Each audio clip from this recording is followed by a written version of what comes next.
B'siyata nishmaya, be'azrat Hashem, début de Masechet Nazir.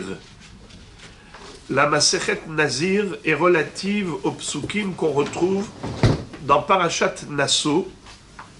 La Torah nous enseigne qu'un homme peut faire un éder d'être nazir. À partir du moment où la personne s'est engagée à l'être nazir, désormais, elle a immédiatement plusieurs mitzvot, plusieurs interdictions. Des obligations et des interdictions. Les interdictions, elles sont au nombre de 3. L'interdiction de se couper les cheveux pendant toute la période de Nézirut, l'interdiction de consommer tout le produit de la vigne, que ce soit solide ou liquide, les raisins ou le vin, le jus de raisin, tout ce qui est issu de la vigne, et également l'interdiction de se rendre impur par un contact avec le mort. On n'a pas le droit de rentrer dans une maison où il y a un défunt, on n'a pas le droit de toucher le défunt. Bekitsour, comme un Kohen, d'ailleurs même comme un Kohen Gadol, encore plus qu'un Kohen Hédiot, car le Kohen Hédiot a le droit de se rendre impur pour accompagner l'un de ses 7 proches à leur sépulture. Son père, sa mère, son frère, sa sœur, son fils, sa fille, son épouse, mais le Kohen Gadol, même ça, il n'a pas le droit. La seule possibilité pour un Kohen Gadol de se rendre impur pour un mort, c'est que met mitzvah. C'est également le cas pour le nazir. Ça, c'est les interdictions. Quelles sont les obligations? Eh bien, c'est la mitzvah d'apporter des korbanot à l'issue de la Nézirut. Ensuite, il va se couper les cheveux, c'est-à-dire se raser la tête, se raser même les péotes. La mitzvah du Gilloua HaNazir à la fin de la Nézirut. Autant il a une interdiction de couper les cheveux pendant toute la période de Nézirut, autant il a une obligation de le faire à la fin de la Nézirut. À la fin de la Nézirut, il doit apporter 3 korbanot. Ola, Hatat et Shlamim. Un keves les Ola, Kavsa les Hatat et Aïl les Shlamim. C'est-à-dire un mouton en tant que Ola, une brebis en tant que Hatat et un bélier, Aïl, en tant que Shlamim. Shlamim, c'est un korban rémunératoire. Quelle est la différence entre Ola, Hatat et Shlamim?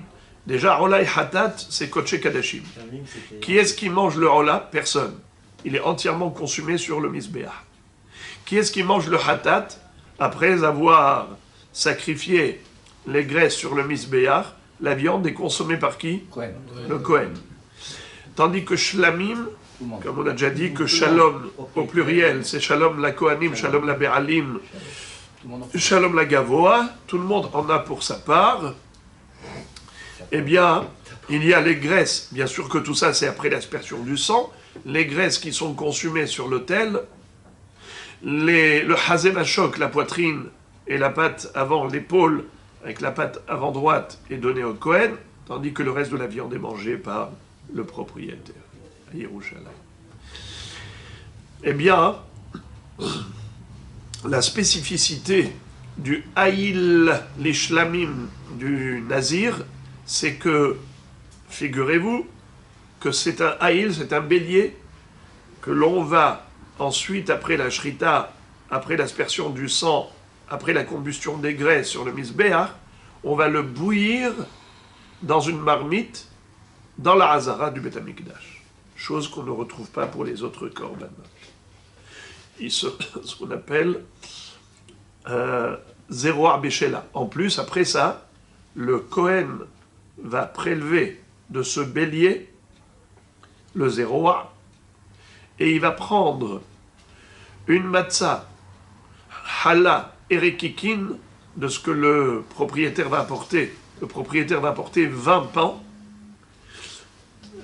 Eser Halot Matzot et Eser Rekike Matzot, c'est-à-dire 2 catégories de pains qui sont tous matzah. Il apporte donc 2 dizaines, 10 halot matzot et 10 rekike matzot. et le Kohen va prélever une matzah des halot et une matzah des rikikin avec la pâte zéro abéchéla. Il mettra tout ça sur les mains du nazir, al-kapé à nazir, et il va faire la tenoufa avec lui, c'est-à-dire le balancement, droite-gauche et haut en bas. Maléou morid, moléhou mevi. Tout ça c'est écrit dans Parashat Nassau, à propos du nazir. Donc, à part cela, il y a quelque chose aussi, on va dire, d'extrêmement exceptionnel, c'est que le nazir, le jour où il apporte les corbanotes, il va se raser la tête, et cette chevelure, elle est considérée kadosh. Elle va être brûlée dans le feu, en dessous de la marmite où on cuit le haïl l'ishlamim.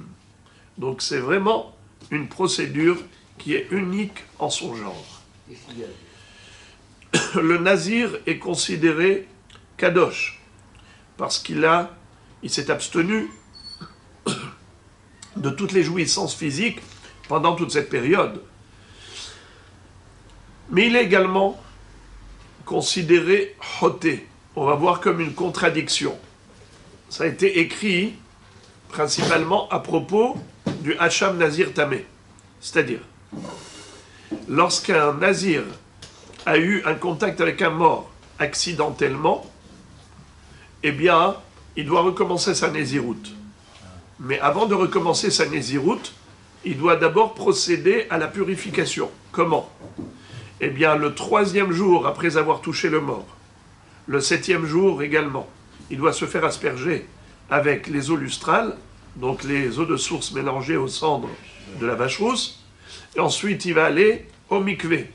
Le lendemain, c'est là où il va apporter 3 korbanot, shtetorim, oshene beneyona, had le'ola, vehad le'hatat, et à part ça, il doit apporter un korban hacham qu'on appelle hacham nazir. Mais ce hacham nazir tamé. À ce propos, il est écrit dans la Torah, vechiper me'asher hata ala nafesh. Le nazir va devoir expier la faute qu'il a commise à l'égard du nefesh. Alors il y a une mahloket entre Rabbi Elazar Akapar et d'autres hachamim à propos du het. Pourquoi il doit apporter un korban hatat? Qu'est-ce qu'il a fait de mal? A priori, c'est le fait de ne pas avoir été vigilant et qu'il s'est laissé entraîner dans la toum'a par le contact avec le mort.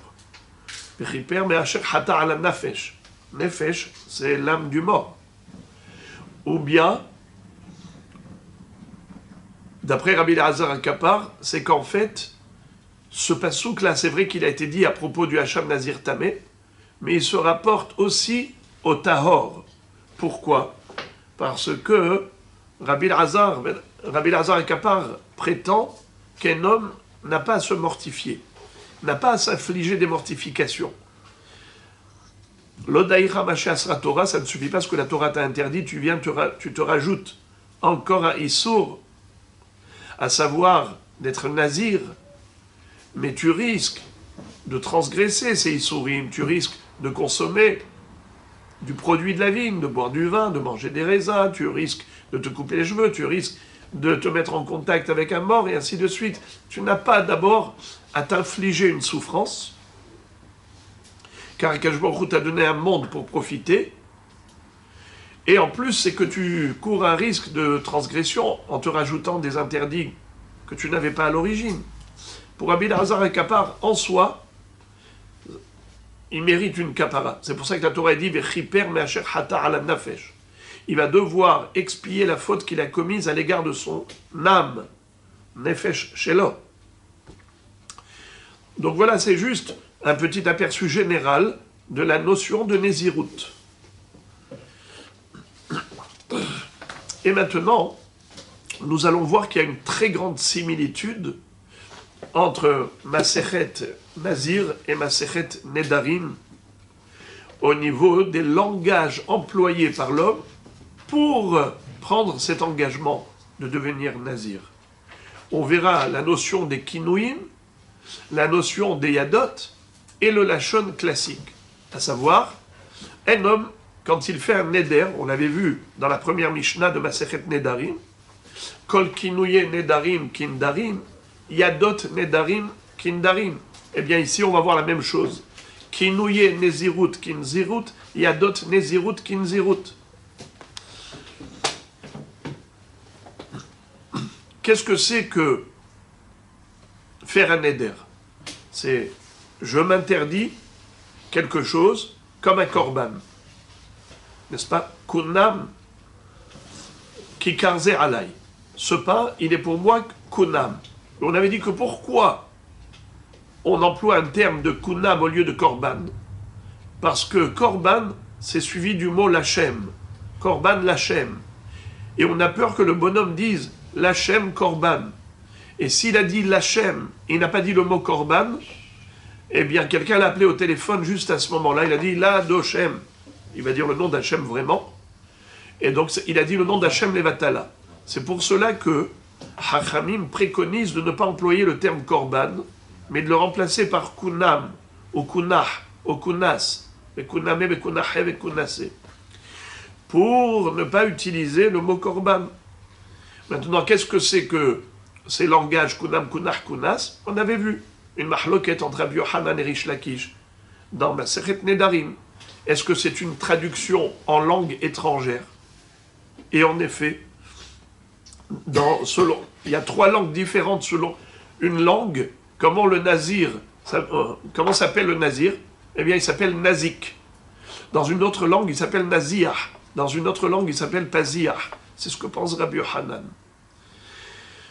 Rish Lakish dit que non. Rish Lakish dit c'est une invention rabbinique. Hachamim ont inventé une langue pour ne pas dire kunam, pour ne pas dire korban, ils disent kunam, kunah, kunas. Pour ne pas dire nazir, eh bien nazik, naziah, paziah. Ce sont des inventions rabbiniques. Ce n'est pas une langue. Ça n'existe pas dans... Cherche dans les 70 langues, il n'y en a pas qui parlent comme ça. Donc c'est Marloket, Rabbi Yochanan et Rish Lakish. Est-ce que c'est oui ou non un dialecte utilisé? En tout cas, ça ne change absolument rien. La personne qui fait le neder, eh bien, elle fait le neder. Soit elle s'engage à s'interdire de manger cette chose-là avec le terme kunam, kunah, kunas, et il n'y a aucun risque qu'elle dise lachem, parce que le mot de kunam, kunah, kunas n'a rien à voir avec lachem. Il n'y a que le mot korban, où on retrouve dans la Torah korban lachem, et il y a un risque qu'ils disent lachem korban. Nazir lachem, là il y a un risque qu'ils disent lachem nazir. Là les hachamim avaient besoin de trouver des surnoms au langage de Nézirut, pour éviter d'arriver au Shem Shamaim Levatala, de mentionner le nom divin en vain. Mais là, donc c'est spécifique à, comme on avait vu dans Masechet Nedarim, à Nézirut, à Shevuot, à Haramim. Mais la différence entre Masechet Nazir et Masechet Nedarim, c'est que dans Masechet Nedarim, on a parlé des 4 catégories. On a parlé de Nedarim, Nézirut, Haramim, Shevuot. Ici, on ne parle que de Nézirut. On est resté dans le sujet. Mais c'est exactement la même halakha qu'on avait déjà étudiée au début de Masechet Nazir. Qu'il est possible de formuler une Nézirut en disant Areni Nazir Lachem ou Areni Nazir tout court. Donc voilà une formulation claire et explicite. Et parfois, on va dire la même chose, mais avec un langage qui est, comme on a dit, soit une traduction en langue étrangère, soit une traduction en langue rabbinique.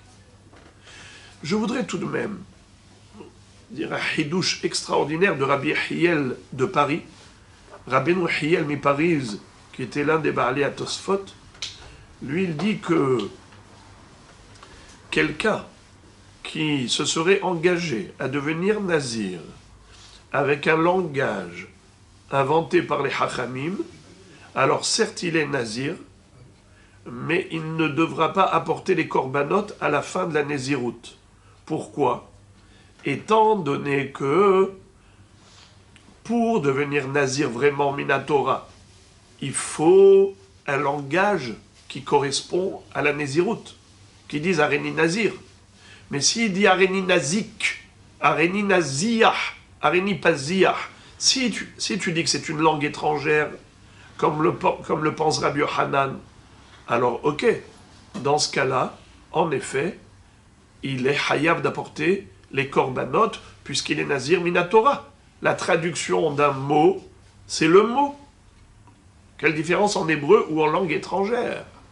Tandis que si tu dis que nazik, naziah, paziah, c'est des inventions rabbiniques, donc ça ne veut rien dire dans l'absolu.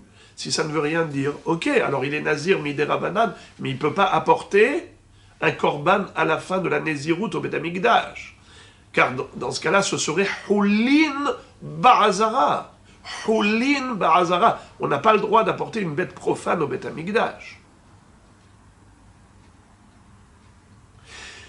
Et donc il dit, un homme qui deviendrait nazir par le biais d'un engagement avec ce qu'on appelle kinouye Néziroute, comme on va voir dans la Mishnah, les surnoms de Néziroute, nazik, nazir, paziah, il n'apporte pas de korban. Il est loqué, mais Farshim explique qu'il est loqué midérabanan, s'il transgresse, s'il mange du raisin, s'il boit du vin, s'il se coupe les cheveux, s'il va au cimetière. Mais on ne peut pas dire qu'il est nazir minatora à tel point de devoir apporter les korbanot à la fin. D'autres rishonim ne sont pas d'accord du tout. Le Ran, le Ritba, les Hachamim Sfaradim ne sont pas d'accord avec Rabbi Hiel, Mipari, qui était Ashkenaz, ne sont pas d'accord, ils disent pas du tout. Le Ran dit d'ailleurs quelque chose de très beau. Il dit quelle différence entre une langue inventée par les Hachamim ou une langue inventée par les Goïm. Qu'est-ce qu'une langue? C'est une convention.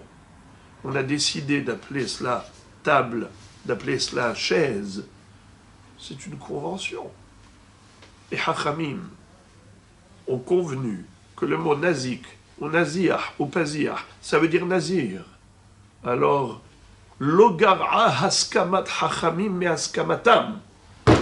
Le Ran nous dit, les Hachamim, si eux se sont mis d'accord pour dire que la traduction du mot nazir sera nazik, nazir, paziah, eh bien, en quoi c'est différent des langues étrangères? Et si quelqu'un qui est devenu nazir par une langue étrangère doit apporter des korbanot parce qu'il est nazir minatora, eh bien c'est exactement pareil pour quelqu'un qui a dit Harini nazik, Harini naziah, Harini paziah, il est nazir minatora, il doit apporter des korbanot à la fin de la Néziroute. Je voudrais, avant de commencer l'étude, juste vous rappeler que, vous vous souvenez, quand on étudiait Maseret Nedarim, on était profondément chagriné de ne pas retrouver notre cher Rashi HaKadosh. On appelle le commentateur, on l'appelle le Mefaresh. On ne sait pas c'est qui exactement d'ailleurs. Figurez-vous que même pour Nazir, on a la même frustration. On ne retrouve pas Rashi. Certains attribuent ce pirouche au gendre de Rashi, Rabbi Yehuda bar Natan, celui que l'on appelle le Rivan. D'autres à d'autres. Donc c'est difficile d'étudier toute une Gemara sans Rashi. Il nous manque terriblement. Mais ici, Tosfot ou le Roche font office de Rashi, en quelque sorte. Alors, là également, je vais rappeler ce qu'on avait dit au début de Maseret Nedarim, que Lachon Nedarim Meshune. Les Rishonim, comme Tosfot, nous disent que le langage de cette Maseret, c'est comme le langage de Maseret Nedarim, qui est différent de tout le chasse. On n'a pas un langage classique. C'est un peu tendance Yerushalmi. Quand vous étudiez le Talmud de Jérusalem, Yerushalmi, vous voyez que ce n'est pas le même langage que Talmud Bavli. Eh bien là aussi, ce n'est pas tout à fait similaire au langage habituel du chasse du Talmud Bavli. Alors commençons. Kol kinouye nezirut kinzirut. Tous les surnoms que les Hachamim nous ont donné pour définir la Nézirout, et nous verrons tout de suite dans la Mishnah, c'est quoi ces surnoms. Kinzirut, c'est comme si on avait formulé l'engagement de Nézirout avec le langage approprié en hébreu. Et tout de suite après, la Mishnah nous parle de Yadot Nedarim. Et c'est vrai qu'on est passé d'un sujet à l'autre sans s'en rendre compte. Et la Gemara d'ailleurs, elle va dire il y a un vrai problème. Tu commences par me dire Kol Kinouye Nedarim Kindarim, et tu me dis pas que c'est quoi les Kinouim, c'est quoi les surnoms en question. Non, on n'en parle pas. Par contre, tu me parles d'autre chose. Ha-Omer Ehe, Areze Nazir. O Ehe Nae, Nazir. Nazik Nazir Paziyah, Areze Nazir. Hareni Kaze, Hareni Mesalsel, Hareni Mechalkel, Hare Alay Leshalech Pera, Areze Nazir. Hare Alay Tziporim, Rabbi Meir Omer Nazir, Hachamim Omrim Eno Nazir. Alors, comme je vous l'ai dit, la Mishnah commençait par nous dire voici les kinouim de Nézirut. Et après, elle passe à autre chose. Et après, elle revient au kinouim. La Gemara va expliquer quel est le sens de cette incohérence. Car tout de suite après nous avoir dit dans la première phrase Kol kinouyen Nézirut kinzirut, elle nous dit Ha-Omer Ehe Areze Nazir. Celui qui dirait Ehe, je serai, eh bien il deviendra Nazir. Pourquoi? Qui te dit que celui qui dit Ehe, il veut dire je serai Nazir? Mais peut-être qu'il voulait dire je serai Béta'anit, ou bien je serai en voyage. Quel rapport avec le Nazir? Ha-Omer Ehe, Areze Nazir. Je serai, alors forcément il voulait dire je serai Nazir. C'est incompréhensible. La Gemara va poser la question. Elle va répondre pour ne pas passer devant la personne. Et juste au moment où le Nazir est passé devant lui, il a dit Ehe, je serai. C'est comme s'il voulait dire je serai comme lui. Et donc c'est un engagement de Nézirut. O Ehe Nae. Je serai beau. Qu'est-ce que ça veut dire je serai beau? Alors, la Gemara, là également, elle va dire mais c'est quoi ça? Quelqu'un qui va dire je serai beau, alors automatiquement il est Nazir. Quel rapport? Eh bien, la Gemara va dire qu'il s'agissait d'un homme qui attrapait sa chevelure, il tenait sa chevelure et il disait « Je serai beau », ça veut dire « Je vais m'embellir devant Dieu en faisant une mitzvah avec les cheveux, à savoir devenir nazir, qui entraîne l'interdiction de couper la chevelure pendant toute une période et qui entraîne l'obligation de raser la chevelure, de raser la tête à l'issue de la Nézirut. Tout ça, ça rentre dans les deux mots « Ehe Nae ». Je serai beau en tenant ses cheveux. Mais s'il ne tient pas les cheveux, alors ça ne veut rien dire. Je serai beau.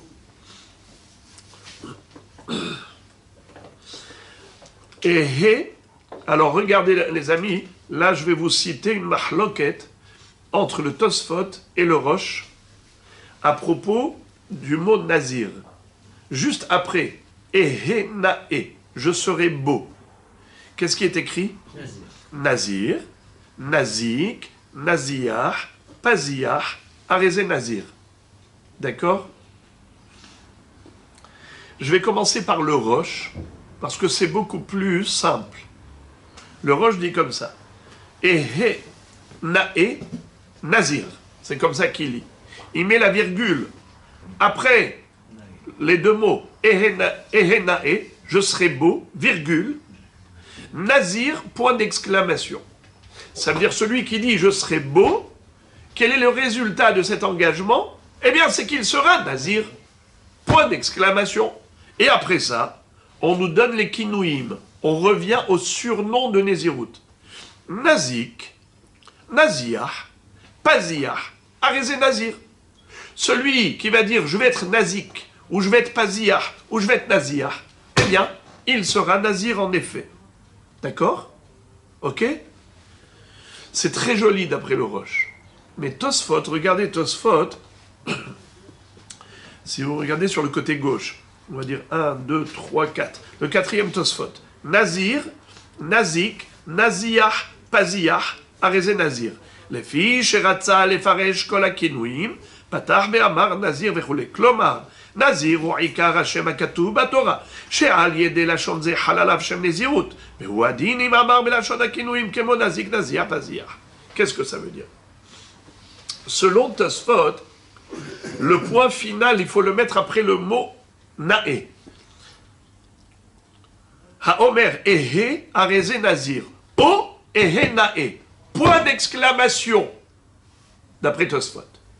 Ensuite, Nazir, Nazik, Naziah, Paziah, Arézé Nazir. D'après Tosfot, comment se fait-il qu'on a mis le Nazir avec les kinouim, avec les surnoms? Mais les surnoms, Nazik, Nazir, Paziah, c'est que des surnoms, c'est que des kinouim. Or, Nazir, c'est le Lachon Mamash. Alors, Tosfot nous disent qu'en réalité, le mot Nazir, évidemment, n'est pas un surnom, c'est le nom même du Nazir. Seulement, comme on a voulu introduire les kinouim, les surnoms, alors on nous a dit comme ça. Nazir, Zé Halachon. Le Lachon de la Torah, c'est Nazir. Quand quelqu'un dit Haréni Nazir, il devient Nazir automatiquement. Mais il y a également des kinouim. Il y a également la possibilité de devenir Nazir par des surnoms. Nazik, Naziah, Paziah. Mais on a introduit le Lachon initial, qui est Nazir, pour nous dire que tous les autres ne sont que des surnoms du Nazir. Donc il a fallu commencer par Nazir. Donc vous avez compris où est-ce qu'on met la virgule et où est-ce qu'on met le point d'exclamation. D'après Tosfot, il faut lire comme ça. Ha-omer ehe arézé Nazir, o ehe nae. Point d'exclamation. Nazir, Nazik, Naziah, Paziah, arézé Nazir. Et là nous avons le Lachon initial et le Lachon kinouim dans cette phrase. Donc il y a 4 mots. Nazir, Nazik, Naziah, Paziah. Pour le Roche, pas du tout. Aomer ehe nae, Nazir, Nazir, ça se rapporte à la phrase précédente. Ehe nae. Qu'est-ce qu'il sera? Quand il va dire je serai beau, eh bien il sera Nazir. Ensuite on passe au kinouim. Nazik, Naziah, Paziah. Voyez-vous comment, même pour une simple lecture de la Mishnah, on a une mahloket entre les Rishonim. C'est dire la complexité et la difficulté de Maseret Nazir parfois.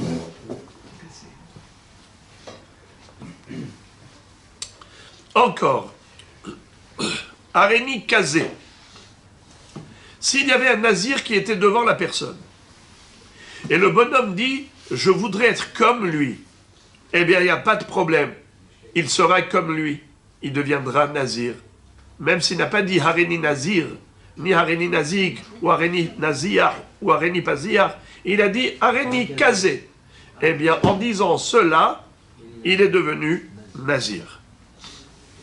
Ou encore, Haréni Mesalsel, Haréni Mechalkel, Haré Alay le Shaleach Pera, Harézé Nazir. Quelqu'un qui dirait je vais rouler mes cheveux, je vais les onduler. Mise en pli. Hein? Ça s'appelle une mise en pli. Une mise en pli, exactement. Ça c'est Mechalkel. Alors Mechalkel c'est une mise en pli et Mesalsel c'est les rouler. Quelqu'un qui dirait je roulerai mes cheveux, ou bien il dira ou bien il dit Haréni Mechalkel, je les mettrai en pli. Eh bien, en disant cela, lui en tant qu'homme, c'est pour dire je vais laisser pousser mes cheveux en tant que Nazir. c'est un engagement à être nazir, si c'était son intention. La Naziroute, c'est 30 jours. Hein? Minimum. Ça, j'ai oublié de le dire dans l'introduction d'ailleurs. Les cheveux, 30 jours, c'est pas. Ils ne poussent pas énormément. Comment voulez-vous qu'ils roulent en 30 jours des cheveux? Minimum. Non, c'est ma question. Minimum. Minimum. Mais il peut le faire. C'est un angle, une matinée. Ouais, mais généralement, quand on laisse pousser des cheveux, eh bien, on peut ensuite les mettre en pli. Et ça, c'est une façon de dire, je vais laisser pousser mes cheveux. Mais vous avez raison que en 30 jours, il n'y aura pas énormément de cheveux. Mais ça dépend. Il y a ceux qui ont des cheveux qui poussent à l'espagnol, et donc, c'est-à-dire que ça pousse très vite. Il y en a chez qui ça pousse lentement, mais en tout cas, il y en a chez qui ça pousse pas du tout. Et en tout cas, la mitzvah, c'est de laisser la chevelure. Et en disant Areni mesalsel, Areni mechalkel, eh bien, ça veut dire je vais. Il n'y a pas un temps butoir. On peut laisser. Il ne faut pas préciser le temps, monsieur. Shimshon n'était pas Nazir à vie. Il ne faut pas préciser. Comment? Shimshon n'était pas Nazir à vie. Si. Nachon. Tu ne précises pas. Stam nezirut shloshim yom. J'ai oublié de dire ça. Tu ne prononces rien du tout. Excusez-moi, vous aviez raison. Même pour Areni mesalsel et Areni mechalkel, il faut qu'ils tiennent les cheveux. Parce que sinon, on retrouve le mot mesalsel pour autre chose. Par exemple, pour l'étude de la Torah, où il est écrit Salseleha utrome meka. La Torah, tu tournes et tu retournes, plus tu approfondis, eh bien, elle te mettra en valeur la Torah. Ou bien Areni mechalkel, les chalkel, c'est comme Yosef Hatzadik, qui était mashbir lechol haaretz, il a donné à manger à tout le monde, donc il s'appelle mechalkel. Mechalkel haim bechesed, n'est-ce pas? Donc la kalkala, ala mihya ve ala kalkala. Donc il faut tenir les cheveux au moment où il dit Hareni mesalsel ou Hareni mechalkel. En effet. Vous avez posé une question à propos Du temps. du temps. Alors voilà, ça j'avais oublié de le dire dans l'Akdama, c'est que le Zman minimal de la Nézirut, c'est 30 jours. Quand quelqu'un dit Areni Nazir, automatiquement il devient Nazir pour une période minimale de 30 jours. S'il veut par exemple 40 jours, il faut qu'il dise je veux être Nazir pendant 40 jours ou 50 jours. Mais tant qu'il n'a pas dit clairement quelle est la période qu'il souhaite être Nazir, eh bien, Stam Nezirut Shloshim Yom. C'est le minimum. Combien c'est le minimum? 30 jours. D'où on l'apprend? Kadosh Ihye Gadel Pera. C'est Arosho. Kadosh Ihye. Il sera Kadosh. Ihye en valeur numérique. Yud et He, ça fait 30. Yud c'est 10, He c'est 5. Yud c'est 10, He c'est 5. Ça fait 30 jours. Donc c'est la période minimale. Même s'il a dit je serai nazir un jour, il sera automatiquement 30 jours. La même loi que les Narim. Pas du tout. Le neder, ça peut être un jour, ça peut être toute la vie. Dans le neder, il n'y a pas de notion de 30 jours. Dans le neder, c'est où tout... 30 jours minimum. Non, c'est toute la vie. Pas du tout. Jamais de la vie. Un neder, si je dis par exemple, je voudrais m'interdire un jour ce gâteau, eh bien je serai interdit qu'un jour.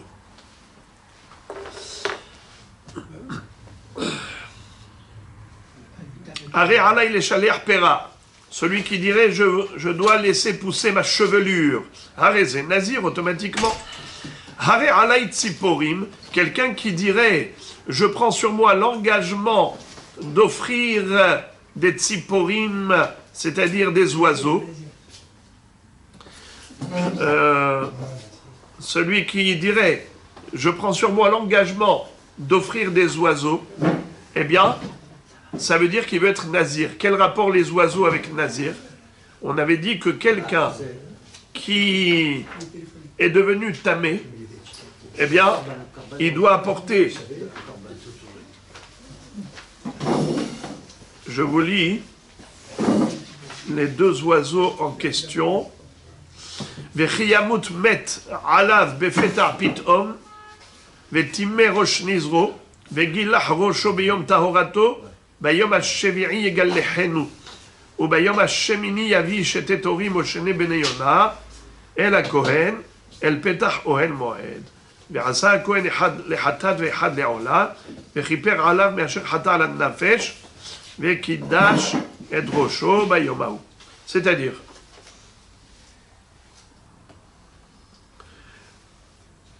qu'il doit, celui qui est devenu tamé, apporter 2 oiseaux, 2 volailles, l'une hatat et l'autre ola, et apporter un hacham, un keves, les hacham, un mouton comme korban hacham, après les 7 jours d'impureté, après avoir été au mikvé, après avoir été aspergé avec l'eau de Paradouma.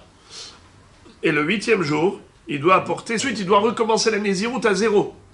Vayami Marishonim Iplou. Ça veut dire que tout ce qu'il a fait déjà comme Nézirut, c'est 0. Il doit recommencer à 0. Ok.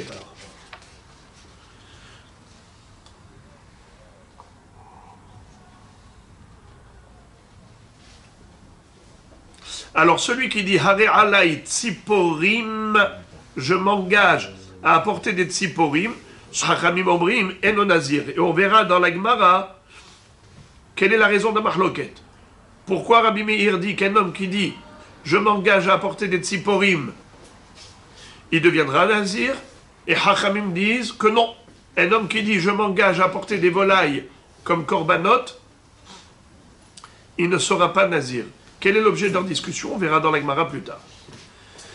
Parce qu'il y a plusieurs instances où on verra. Personne n'amène les... On verra.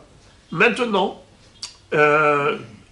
une précision de Tosfot, c'est qu'il nous dit que dans cette Mishnah, en fait, on a parlé des Kinouim, on a parlé des Yadot, mais il y a à la fin, à partir de Harini Mesalsel, Harini Mechalkel, Harini Are Alay le Shaliach Pera, il dit que ça, ça ne fait pas partie des Yadot.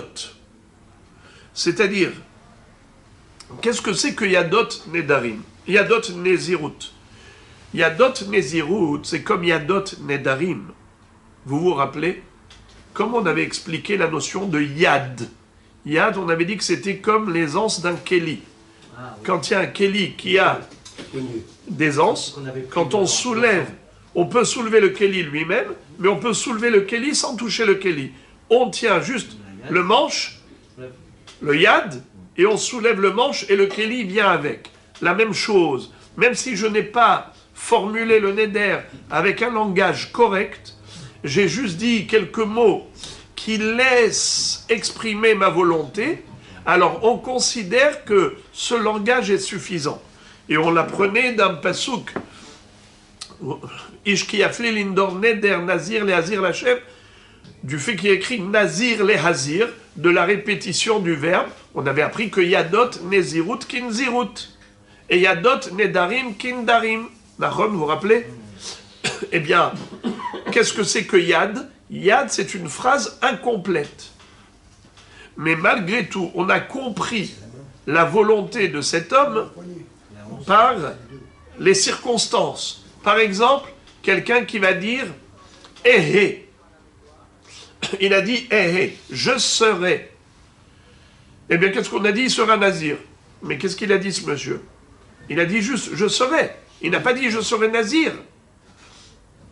Mais étant donné qu'il y avait un nazir qui passait devant lui, comme on va le voir dans la Gemara, alors le fait de dire « je serai » juste au moment où le nazir se trouvait devant lui, on a compris sa volonté. Mais ce n'est pas un langage parfait. C'est une demi-phrase. Mais nous, on la complète, cette phrase. Car on a déjà expliqué à l'époque, et je le répète, un neder ou une nézirut, ça ne peut être que le fruit de la parole. Quelqu'un qui a une volonté non exprimée, c'est 0. Un homme ne peut pas faire un neder de nézirut ou un neder tout court, juste avec une volonté dans sa pensée. Il faut des paroles. Ishkiafli lindor, yafli, tzach lefaresh. Mais le hidouche, c'est que yadot nedarim kindarim. Le hidouche, c'est que même une phrase qui n'est pas parfaite, elle est considérée parfaite si on a compris quel est le sens de cette phrase, quelle est la volonté de cet homme quand il a dit cette demi-phrase. Si on arrive à comprendre par les circonstances ce que cet homme voulait dire, même s'il ne l'a pas dit correctement, c'est comme s'il avait dit correctement. Et le résultat est le même, il sera nazir. Il y a d'autres nedarim.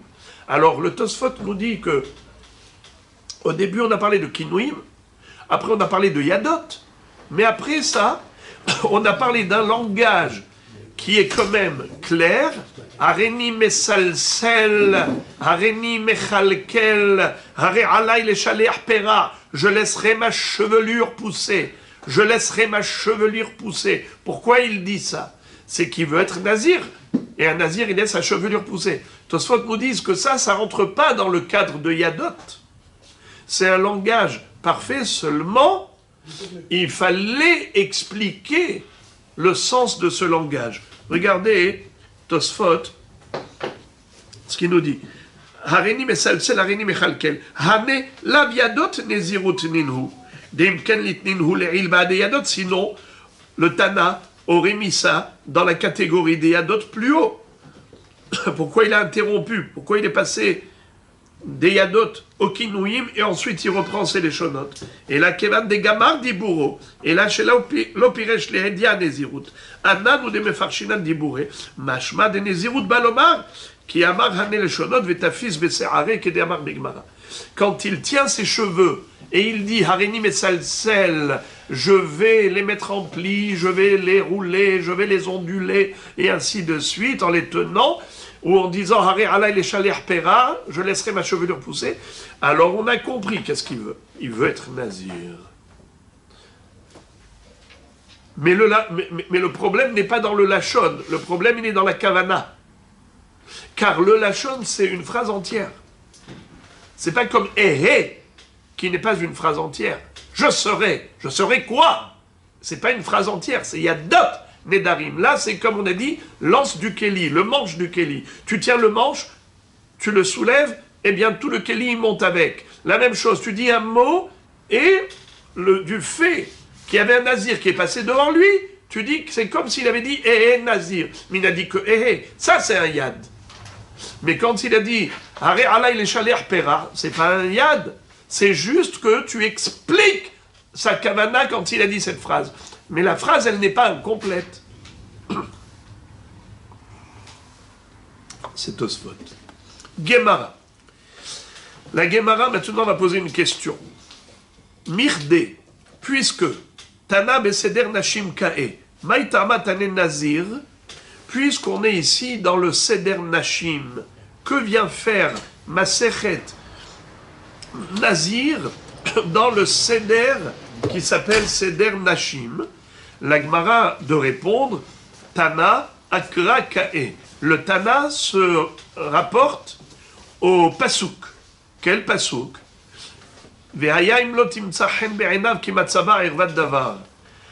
Dans Parashat Kitetse, on nous parle d'un cas de divorce. Si un homme a trouvé chez sa femme une notion de herva. Qu'est-ce que c'est que herva? Nudité. Bon, on a vu, on verra Be'ezrat Hashem dans la Gemara Gittin, toute une grande mahloquette entre les Tanaïm. De quel herva il s'agit? C'est quoi cette histoire de herva? Il y a plein de pirouchim. Il y a Bet Shammai, il y a Bet Hillel, il y a Rabbi Akiva. De quel herva de davar il s'agit?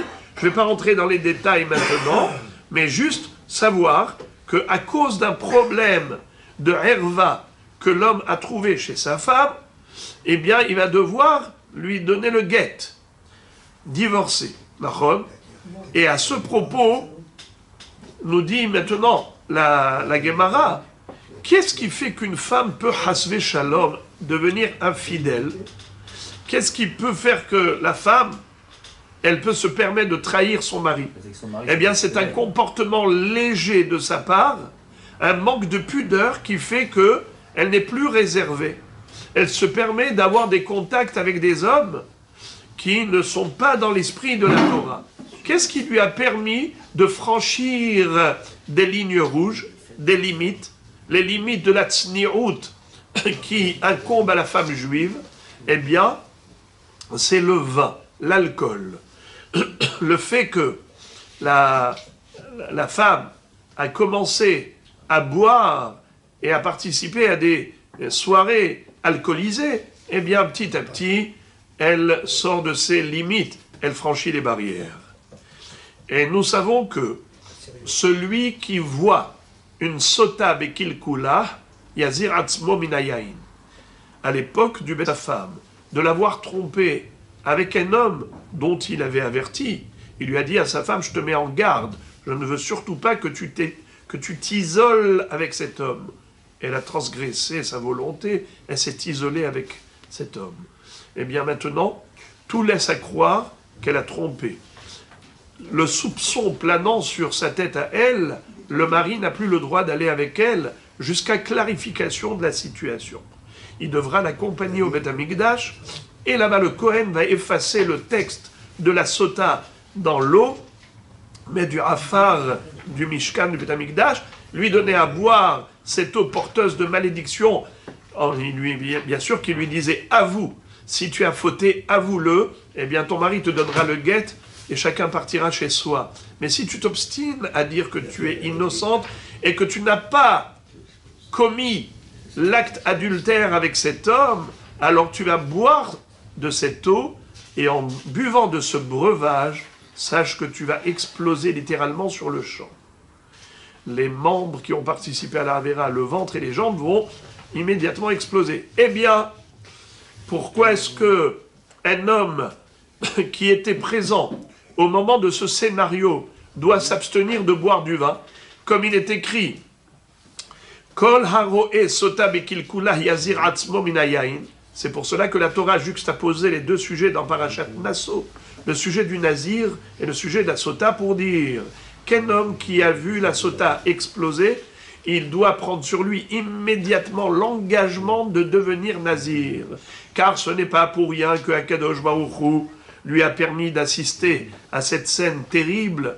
C'est pour, en effet, lui envoyer un message subliminal, une allusion du ciel, en lui disant « Toi aussi, mets-toi des barrières, mets-toi des limites, ne te laisse pas glisser dans l'alcoolisme, car l'alcoolisme permet à l'homme de ne plus reconnaître les barrières et les limites. Il franchit toutes les lignes rouges, il n'est plus gêné de rien, et c'est comme ça qu'on peut glisser dans la faute. Alors maintenant on comprend pourquoi Masechet Nazir se trouve dans Seder Nashim. Qu'est-ce que ça vient faire dans la section de Seder Nashim? On a étudié Masechet Yebamot, on a étudié Masechet Ketubot, Nedarim. Après ça, on va étudier Masechet Kiddushin, Masechet Sota. Après Gittin, Kiddushin, Seder Nashim. Tosfot explique qu'en réalité, cette question-là, elle est surtout parce que à la fin de la Nézirout, on doit apporter des sacrifices. Dans cette Masechet, on va beaucoup parler des sacrifices. Quelle est la section des sacrifices dans le chasse? On a 6 sections. Zraim, Moed, Nashim, Nezikin, Kadashim, Taharot. Il y a une section qui s'appelle Kadashim, qui commence par Masechet Zevahim, Menachot. Zevahim, les sacrifices d'ordre animal, bestial. Les sacrifices d'ordre végétal, Menachot. Alors là-bas, on aurait dû mettre Nazir, puisqu'on a les korbanot du Nazir. Qu'est-ce que ça vient faire dans Seder Nashim? C'est ça le sens de la question. Parce que sinon, nous, on aurait dû... Eh bien, le rapport, c'est directement avec Masechet Nedarim. Eh bien, on nous dit non, ça ne suffit pas, parce que le sujet des korbanot, dans Nazir, est prédominant. Et c'est ce qui aurait dû entraîner le Tana à placer Masechet Nazir dans Seder Kodshim, et pas dans Seder Nashim. Pourquoi il a mis dans Seder Nashim? Parce que dans Masechet Ketubot, on a le Pereka Medir. Pereka Medir, c'est Nedarim. C'est le rapport Nedarim Ketubot. Et après Nedarim, on a Nazir. Pourquoi? Parce que, comme on vient de le dire, Kol haroe sota bekil kula yazir atzmo minayain. D'ailleurs, juste après Nazir, on va voir Masechet Sota. Alors tout ça, on va le lire dans le texte. Pourquoi pas Sota d'abord et Nazir après, puisque... Mais comme Nedarim et Nazir, les deux, c'est un Neder. C'est un neder de Nézirut. Alors lisons tout ça dans le texte. Mirde, puisque Tana Beseder Nashim Kae, le Tana se trouve dans la section de Nashim, de tout ce qui est la mitzvah relative à la femme. Maïtar Matane Nazir, quel rapport le Nazir là-dedans? Réponse, Tana Akra Kae. Le Tana se rapporte au Pasuk, dans Parashat Nasso. Veaya imlot imtsachen be'enav ki matzaba irvad davar. Si l'homme ne veut plus de sa femme parce qu'il a trouvé dans son comportement un sujet de herva. Ve'achi ka'amar. Et voici ce qu'il veut nous dire. Mi garamla la avera. Yain, qui a causé la avera chez cette femme? C'est le vin, l'alcool. Ve'ka'amar. Et on a étudié également que le rapport que fait la Torah entre Sota et Nazir, Kol aroe Sota bekilkula, Yazir atzmo min hayayin. Tout celui qui voit la Sota exploser, il doit prendre sur lui un engagement de devenir Nazir. Voilà pourquoi on a mis Nazir entre Masechet Nedarim et Masechet Sota. Est-ce Kol aroe ou règle son mari? Kol aroe. La Gemara maintenant va poser une très belle question. On a dit dans la Mishnah, Kol kinuyen nezirut kin zirut. Viadot nezirut kin zirut. Pardon, excusez-moi. Patah bekinuyin ou mefaresh yadot. La question de la Gemara. Patah bekinuyin ou mefaresh yadot. Il y a une anomalie dans la Mishnah. Une incohérence totale. Regardez comment la Mishnah a commencé. Kol kinuye nezirut kinzirut. Ha-omer ehe areze nazir. Quel rapport? Tu commences par me dire, voici les surnoms de Nezirut. Au lieu de me donner tout de suite les surnoms, à savoir Nazik, Naziar, Paziar, ce qui aurait été cohérent. Tu poses une question, on répond. Tu me dis, c'est quoi Kol kinouyen nezirut? Tu commences par dire Kol kinouyen nezirut kinzirut. 2 points. Tu me dis Nazik, Naziar, Paziar. C'est pas du tout ce que la Mishnah a fait. Regarde ce qu'elle a fait la Mishnah. Quelque part, presque, j'allais dire du balagan. On commence par nous dire Kol kinouyen nezirut kinzirut. Donc on parle des surnoms de Nezirut. Après, qu'est-ce qu'elle me dit? Ha-omer ehe, hareze nazir. O ehe nae, nazir. Mais ça, c'est des yadot. Ça, c'est des yadot. Patah bekinouin ou mefaresh yadot. On a commencé par nous dire, voici les kinouim, et après tu me donnes les yadot. Mais quel rapport entre kinouim et yadot? Kinouim, c'est les surnoms. Yadot, c'est les anses. C'est les demi-phrases, comme l'anse et le manche du Kéli. Quel rapport? Amarava. Vetema kadi. Rava nous donne la réponse et certains disent que c'est Kadi. Qu'est-ce que ça veut dire Kadi? Kadi, il y a 2 pérouchim. Kadi ou Kadi? Soit Kadi, c'est le nom d'un hacham qui s'appelait Kadi, et il y a ceux qui disent que Kadi, ça veut dire stam. Par exemple, birde, quand tu veux dire quelque chose pour rien. Pour rien. Stam. Stam. Alors, il y a ceux qui disent que la traduction du mot Kadi, c'est le nom d'un hacham. Donc, c'est ou Rava qui l'a dit, ou le hacham qui s'appelait Kadi, qui va nous donner la réponse. Soit, il y a ceux qui disent au nom de Rava, et il y a ceux qui disent sans aucun nom. Ils disent Stam, Kadi, Stam. Alors quoi? Hasurem et Hasra. Il manque dans cette Mishnah une parenthèse. Voici la phrase qu'il faut rajouter entre parenthèses. Ve'achi katane. Kol kinuyen nezirut kinzirut. Ve'yadot nezirut kinzirut.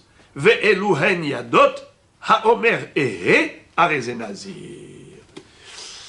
Entre la première phrase de la Mishnah, Kol kinuyen nezirut kinzirut, et la deuxième phrase de la Mishnah, Haomer ehe arezenazir, il faut rajouter ici toute une parenthèse. Laquelle? V'yadot nezirut kinzirut. Les yadot de Nazir, c'est comme si j'avais dit Nazir. Même une demi-phrase, c'est comme une phrase complète. Et voici des exemples de Yadot. Et après, voici des exemples de Kinouim. Alors répétons la structure de la Mishnah. Kinouim, Yadot en tant que titre. Ensuite, le détail de Yadot, et ensuite le détail de Kinouim. Répétons. Titre, Kinouim. Titre, Yadot. Détail, Yadot. Détail, Kinouim. Voilà la structure de la Mishnah. Alors la Gemara tout de suite va rebondir en disant, a priori, là encore c'est incohérent. Pourquoi? Parce qu'au niveau des titres, tu m'as mis d'abord Kol Kinouyen Nezirut Kinzirut, c'est le titre. Deuxième titre, Kol Yadot Nezirut Kinzirut, deuxième titre.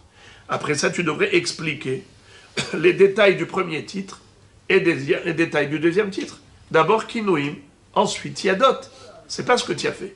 Tu as fait Kinouim, Yadot, Yadot, Kinouim. Pourquoi? Voilà la question de l'Agmara. Velifrosh, Kinouye, Beresha. On aurait dû être Mefaresh. D'abord les Kinouim. Qui est-ce qui se rappelle? Interrogation orale, les amis. Qui est-ce qui se rappelle quels sont les Kinouim de Nezirut? Bravo. Bravo. Nazir, excellent. Quels sont les Yadot de Nezirut? Bravo. Bravo. À Omer Ehe. Ou bien Ehe Nae. Voilà. Alors, la Gemara dit, comment ça se fait qu'on n'a pas commencé par expliquer les Yadot, les Kinouim? Réponse. Tana, mehahu desalik, hahu mefaresh beresha. C'est l'habitude du Tana. Toujours quand il termine un sujet, eh bien, il développe ce sujet. Comme on vient de dire, il a donné deux titres, Kinouim et Yadot, mais ensuite, quand il explique ces deux titres, il explique d'abord le dernier titre, à savoir Yadot. Donc tout va bien. Il a donné d'abord les deux titres, Kinouim et Yadot, mais dans l'explication, il a expliqué en premier le titre qu'il a donné en dernier.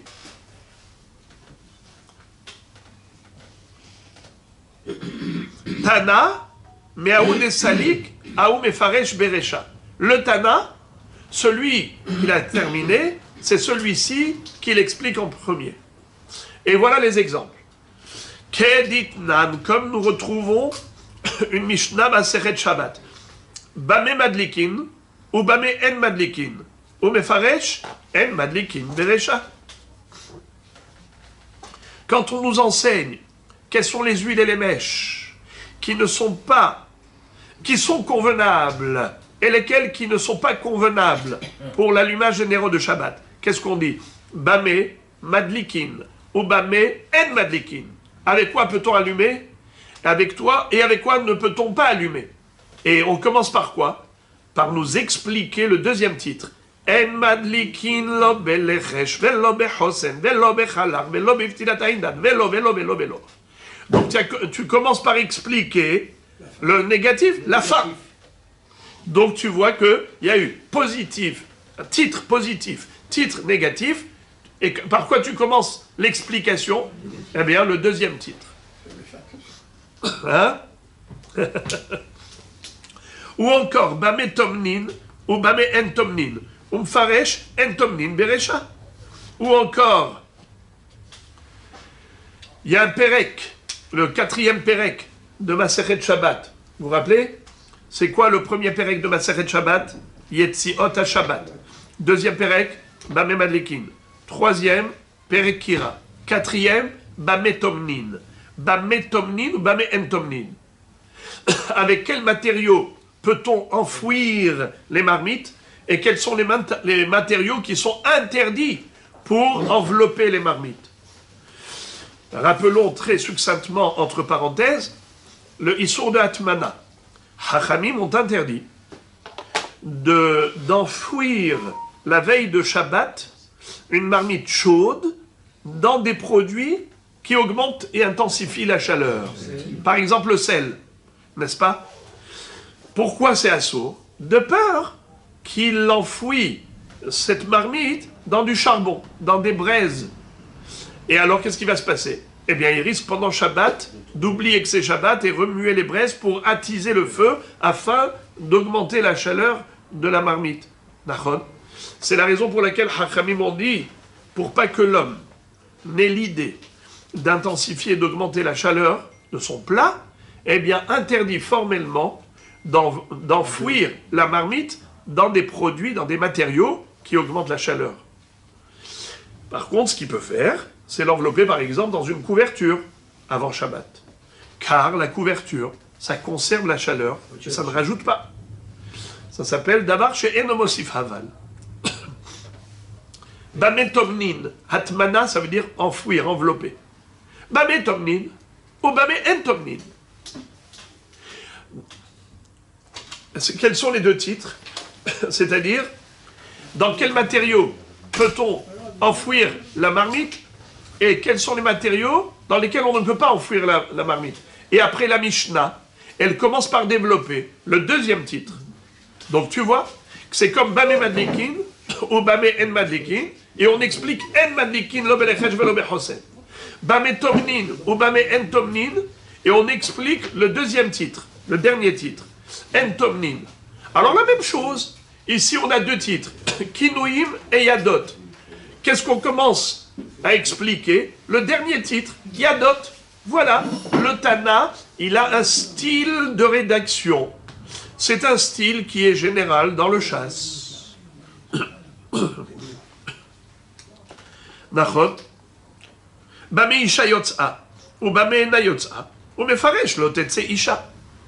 Troisième exemple, où on retrouve encore le même style que le Tana et interprète le dernier titre avant le premier.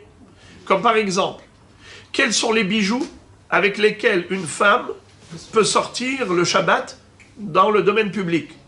Quels sont les bijoux dont elle n'a pas le droit de sortir avec?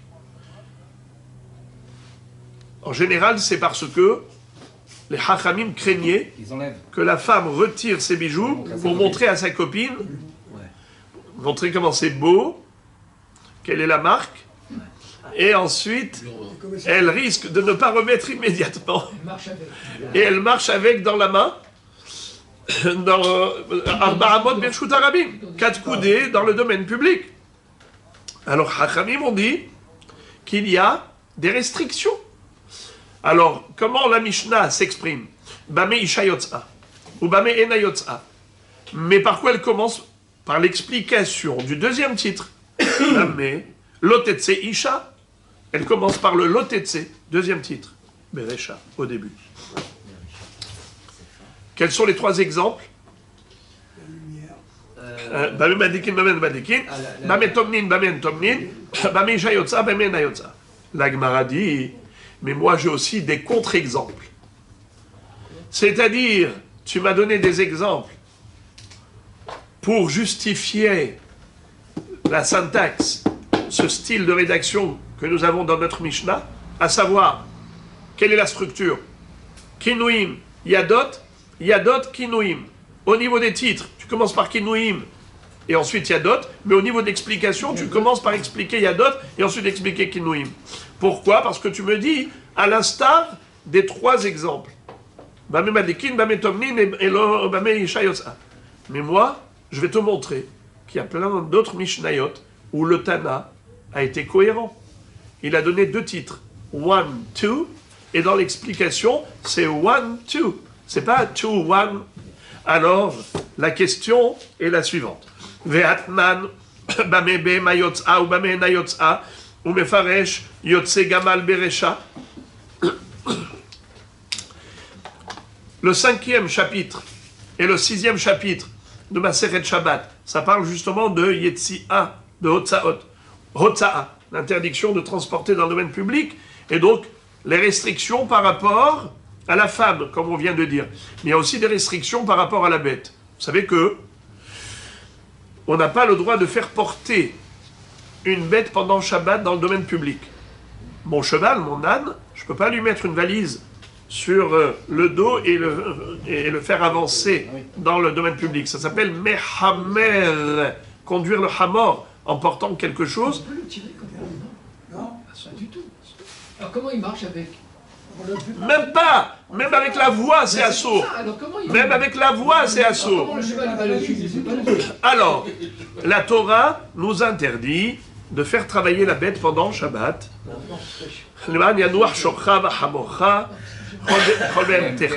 Et qu'est-ce qu'on appelle faire travailler la bête? Il n'y a pas que labourer la terre. Il n'y a pas que la faire labourer la terre. Comme moi, je n'ai pas le droit de labourer, je n'ai pas le droit de la faire labourer. Il n'y a pas que ça.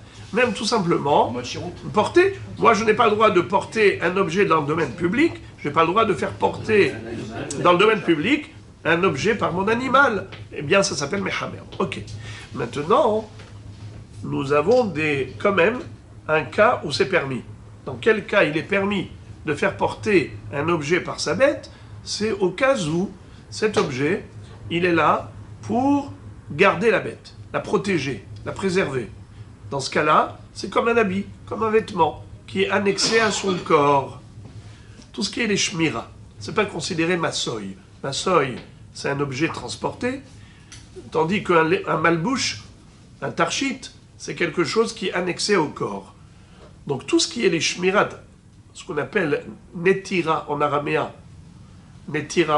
shmira en hébreu, protection en français, tout ce qui est protection de la bête, c'est pas considéré comme un corps étranger. Ok. Alors là, la Mishnah, elle nous dit, voici ce qui est considéré comme un corps étranger, et on n'a pas le droit de faire sortir la bête avec. Voici ce qui est considéré comme une protection, et donc l'objet est permis, même si elle sort avec. Alors regardez, la Mishnah pose la question, la Gemara pose la question, elle dit, Ve'atnan, bame bema yotza, bame na yotza, faresh yotze gamal berecha. Tu vois que la structure de la Mishnah, elle est cohérente. On a commencé, premier titre. Quels sont les objets que la bête peut sortir avec? Quels sont les objets dont la bête ne peut pas sortir avec? Et on a commencé par expliquer ce qu'on avait dit au début. Premier titre. Voici les objets que le chameau peut sortir avec. Donc tu vois que c'est pas comme tu as dit, que le Tana il explique en premier ce qu'il a cité comme dernier titre. Non. Ou encore, un contre-exemple. Yesh nohalin manhilin. Nohalin velo manhilin. Manhilin velo nohalin. Lo nohalin velo manhilin. Ou mefaresh, elu nohalin ou manhilin berecha. Dans la Sechet Baba Batra, on a des Mishnayot. Des Mishnayot qui parlent de quoi? De la Nahala, l'héritage. Il y a des cas de figure où l'héritage est réciproque, mutuel. Parfois, l'héritage n'est pas mutuel. Exemple. Yeshno halin ou manhilin. Un père, il peut donner un héritage à son fils, n'est-ce pas? Il laisse un héritage à son fils. Mais également l'inverse. Le fils, quand il meurt, et il laisse un héritage, ça revient au père. Donc il y a ici un droit qui est accordé mutuellement au niveau de l'héritage. Nohalin ou manhilin. Nohel, c'est hériter de. Manhil, c'est faire hériter à. N'est-ce pas? Léguer à l'autre. Nohalin, velo manhilin. Par exemple, le fils avec sa mère. Il hérite de sa mère, mais il ne donne pas d'héritage à sa mère. Manhilin, velo nohalin. Ou la mère vis-à-vis du fils. Elle lui donne la nahala. Mais elle n'hérite pas de son fils. Elle n'est pas nohelet de son fils. Lo nohalin, velo manhilin. Il y a des cas où, bichlal, il n'y aura pas du tout de transfert d'héritage. Par exemple, deux frères de la même mère. L'héritage, ça passe par qui? Par le père. Si on a deux demi-frères, le monsieur s'est marié avec deux femmes. D'accord? Une première femme, il a eu un fils. Deuxième femme, il a eu un fils. Eh bien, les deux fils, ils vont se partager l'héritage de qui? Du père. Chacun prendra sa part. Mais si, par exemple, une femme s'est mariée avec deux hommes, d'abord s'est mariée avec un premier homme, elle a eu un fils. Ensuite, il est décédé, elle s'est mariée avec un deuxième homme. Elle a eu un fils. Maintenant, la mère est décédée, D'accord? La mère est décédée. Alors, ok. Eux, ils vont hériter de leur mère. D'accord? Ils vont partager. Mais maintenant, imaginons que l'un des frères est décédé. Il n'y a que 2 frères. 2 demi-frères. Est-ce que l'un va hériter de l'autre?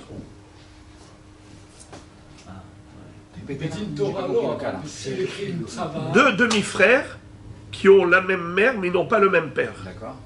Est-ce que, quand un des frères est mort, est-ce que l'autre hérite de lui? En général, un frère peut hériter de l'autre, mais à condition qu'ils aient le même père. Mais s'ils n'ont pas le même père, même s'ils ont la même mère, l'héritage ne lui passe pas. Mais même s'il n'y a personne? Même s'il n'y a personne, il faut chercher du côté du père. S'il n'y a personne? Ça n'existe pas. En lecha Israël she'en lo karov. En lecha Israël she'en lo goel.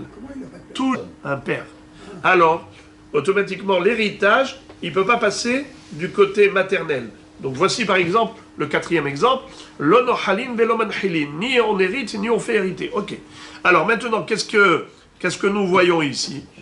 Qu'on avait 4 titres. Nohalin manhilin.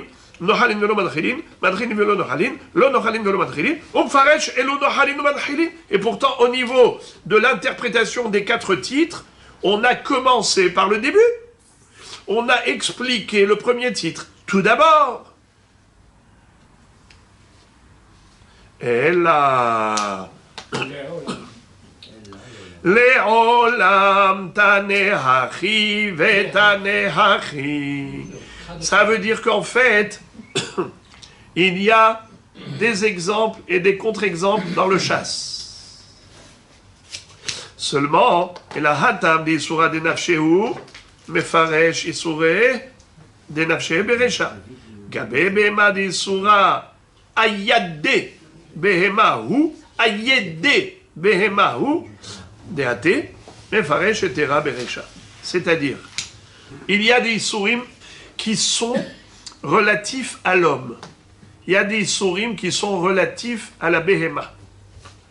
Quand les Isurim sont relatifs à l'homme, alors le Isur, il est plus grave aux yeux du Tana. Alors dans ce cas-là, il va commencer par le côté Isur. Tandis que lorsqu'il s'agit de la bête, des Isurim qui passent par le biais de la bête, c'est moins grave aux yeux du Tana, et donc il commence par le côté permissif. Comme par exemple, Bame Behema Yotza, Bame Ena Yotza. Eh bien, par quoi il a commencé? Yotze HaGamal. Le Gamal, il a le droit de sortir avec tel et tel objet, qui est une protection pour lui. Tandis que à chaque fois qu'on a parlé, par exemple, Bame Madlikin, Bame En Madlikin. En Madlikin, on commence par le Iso. Bame Tomnin, Bame En Tomnin. En Tomnin. Bame Isha Yotza ou Bame Ena Yotza. Lot et Isha. On commence par le Iso. Donc à chaque fois qu'il s'agit de Issour, de l'homme, on commence par le Issour. Je tourne la page. Gabe yeshno halinami, mefaresh ikar nahala beresha. Au niveau de la nahala, pourquoi est-ce qu'on a commencé par yeshno halim? Il dit parce que si tu ne sais pas de quoi on parle de l'héritage, on ne peut pas rentrer dans le détail de l'onohalim lorsqu'on n'a même pas parlé de nohalim.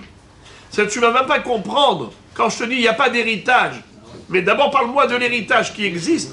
Et après tu peux me dire, mais il ne s'appliquera pas dans ce cas. Mais sinon je ne comprends même pas la notion d'héritage. Et la hacha, l'ifrosh kinouye beresha, qu'est-ce que ça veut dire? La Gemara dit, ok, ça c'est... En effet, tu as réussi à m'expliquer l'ordre dans tous les exemples que tu as cités. Mais comment tu m'expliques l'ordre dans notre Mishnah, n'est-ce pas? Ça veut dire que parfois le Tana, il accorde priorité au premier titre, parfois au dernier titre, en fonction de certaines règles. Quand il s'agit des Isurim relatifs à l'homme, il commence par les Isurim. Quand il s'agit des Isurim vis-à-vis d'Abéhéma, Alors il commence par les hétérim, par ce qui est permis. Lorsqu'il s'agit maintenant de Yadot, de Nahala, pardon. Lorsqu'il s'agit de Nahala, pourquoi il a commencé par Yesh Nohalin? Parce qu'il fallait qu'on comprenne d'abord la notion de Nahala, avant de nous dire non, mais cela il n'hérite pas. D'abord, parle-moi de ceux qui héritent, parle-moi de l'héritage. Ok, tu m'as tout expliqué. Alors dans ce cas-là, maintenant, je voudrais une explication. Pourquoi cette incohérence? Pourquoi est-ce qu'ici, dans ma Seret Nazir, nous avons deux titres, Kinouim, Yadot, et au niveau de l'explication de ces titres, tu commences par Yadot et ensuite Kinouim. Il faut bien une raison, puisqu'à chaque fois tu m'as trouvé une raison pourquoi le Tana a adopté un ordre précis. Et la Hachal Ifrosh Kinouye Berecha. Et la Haïnoutama, la raison pour laquelle c'est comme ça, et la Haïnoutama Yadot. Tu veux savoir pourquoi on a commencé par Yadot? Il ve'atian midrasha. On avait déjà vu ça dans ma Masechet Nedarim. Étant donné que les Yadot, ça découle d'une dracha. Qui est-ce qui se rappelle quel dracha on avait dit tout à l'heure, en préambule? Ish ki yafli lindor neder lachem. Ish ki yafli lindor neder, nazir le hazir lachem. Nazir le hazir. Pourquoi c'est écrit nazir le hazir? Deux fois le verbe, c'est pour nous dire que Yadot nezirut kinzirut. Étant donné que les Yadot ne sont pas écrites explicitement dans la Torah, ce n'est qu'une déduction faite à partir d'une redondance. C'est la raison pour laquelle le Tana lui a accordé priorité, à savoir qu'on a interprété les Yadot, on a expliqué les Yadot en premier lieu. Pourquoi? Car le Tana donne toujours priorité à tout ce qui relève d'une dracha. Car ce qui est écrit clairement dans la Torah, c'est facile.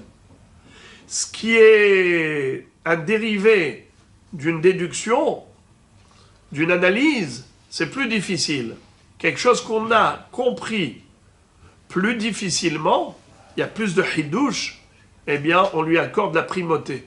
C'est pour cela qu'on a expliqué les Yadot au début, car les Yadot, c'est un hidouche d'une dracha, de Nazir, le Hazir, l'Hachem, de la répétition de la Torah.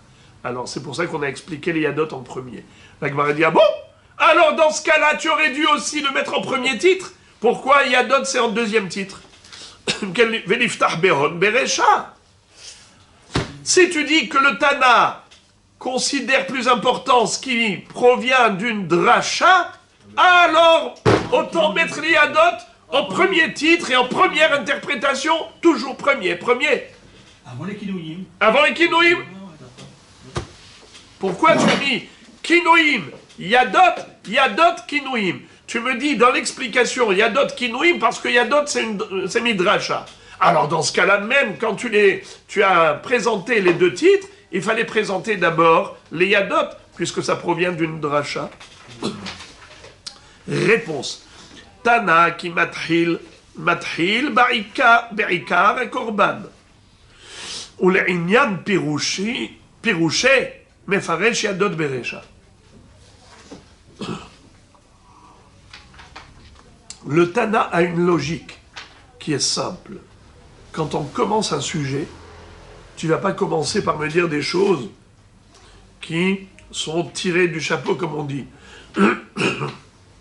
Tu commences par me présenter le sujet. Patah be'ikar berecha. D'abord, dis-moi qu'il existe une notion de nazir. Alors, comment on devient nazir? Areni nazir. Et dire areni nazik, areni naziah, areni paziah, c'est comme areni nazir, car c'est la traduction.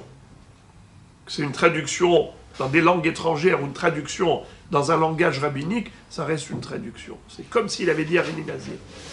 Voilà pourquoi on a commencé par dire kol kinouye nedarim kindarim, parce que c'est le ikar ha-neder. C'est le ikar ha-neder. Une fois qu'on a parlé du ikar à korban, quel rapport ici korban? Korban, ça fait allusion au nedarim. un neder, on est... un neder, on le fait avec le mot korban. Et on avait expliqué que pourquoi les hachamim ne souhaitaient pas qu'on utilise le mot korban, à cause de korban lachem, de peur qu'ils disent lachem korban, et de peur qu'ils disent lachem et qu'ils disent pas korban.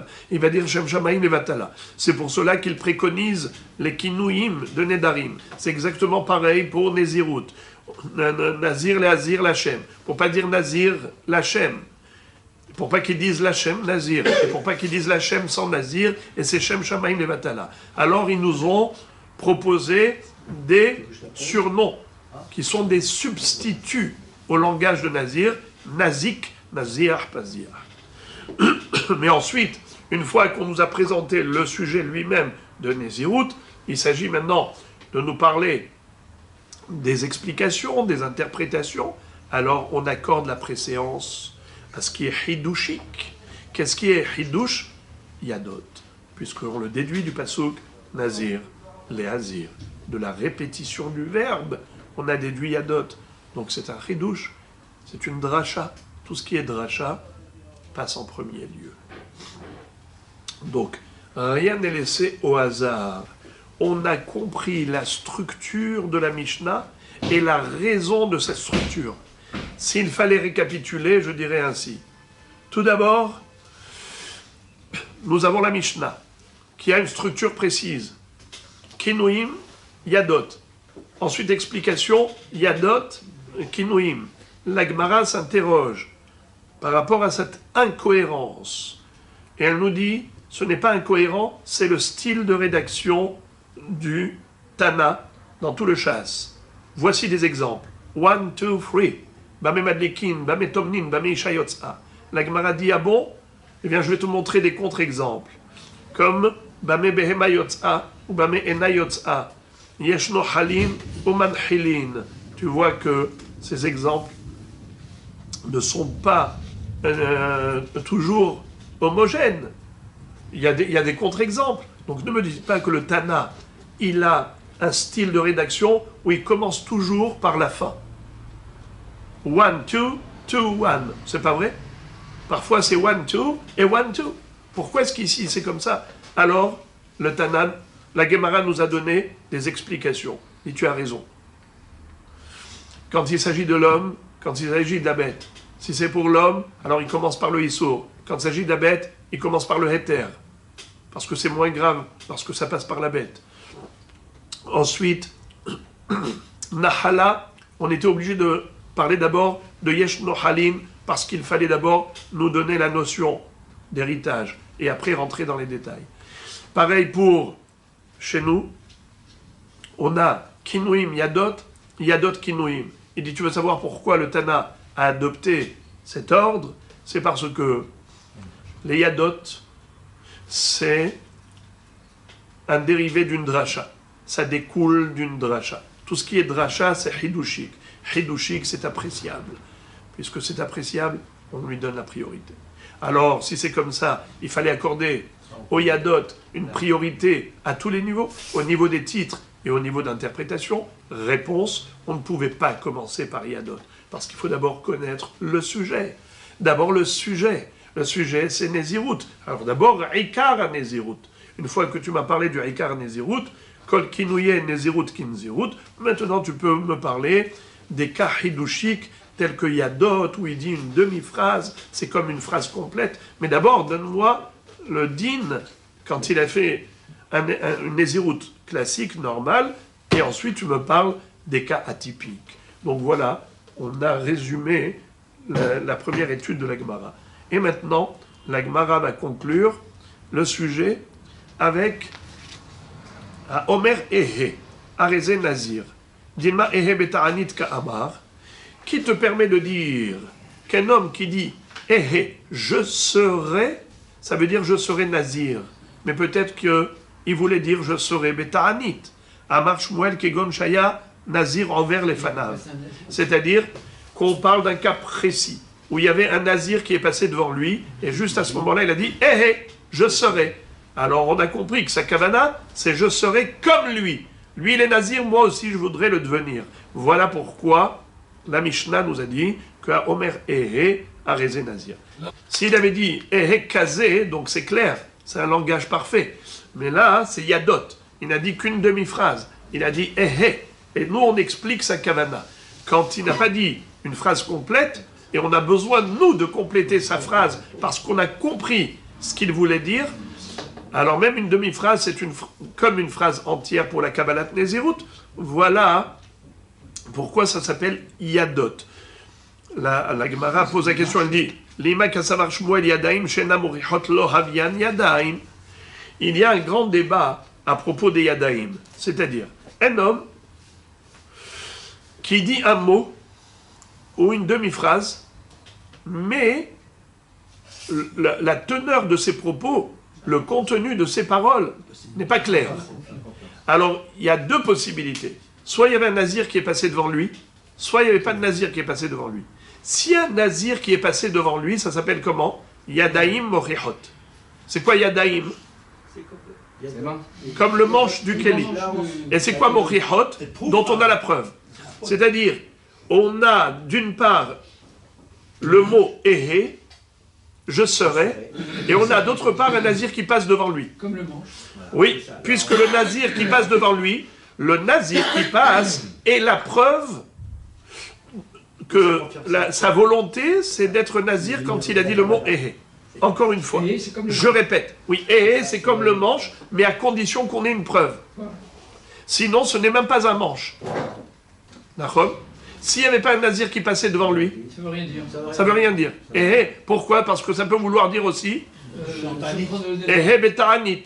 Je m'engage à être Betaranit. C'est un éder, c'est pas un isou. La question, pourquoi pourquoi est-ce qu'on ne peut pas se suffire de sa kavana? Par exemple, lui il dit, quand j'ai dit Ehe, ma kavana c'est dire Ehe Nazir. Lui il dit, ma kavana quand j'ai dit Ehe, c'est Ehe Nazir. S'il y en avait un qui passait devant C'est lui. un qui passe devant. À ce moment-là, quand quelqu'un passe devant lui, alors ça s'appelle Yadaim Morichot. Ah, d'accord. C'est des Yadaim dont on a la preuve. Mais la Gemara pose une question, elle dit, pourquoi a-t-on besoin qu'un nazir passe devant lui?